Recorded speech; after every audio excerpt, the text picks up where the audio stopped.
ক্রিসমাসের দিনে পুকুরের ধারে ঢিল ছুটছে। আরে বাবা, কেকটা কখন হবে? ধুর, বানাবো না আমি কেক। মুখে বানাবো না বললেও মনে মনে একটা দারুণ রেসিপি ভেবে রেখেছিল তিথি।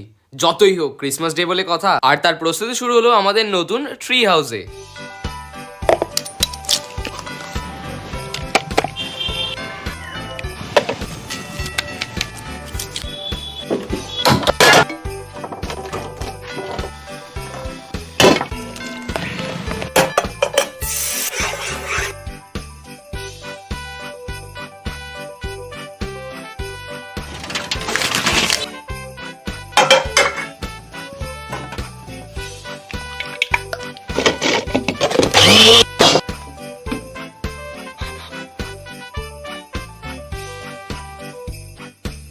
কখনো ভাবিনি মাত্র 10 মিনিটে বানানো কেকটা এতটা দুর্দান্ত উঠবে। এই ছোট মাথায় বড় বড় ক্রিয়েটিভিটি আছে বল। By the way guys, merry Christmas.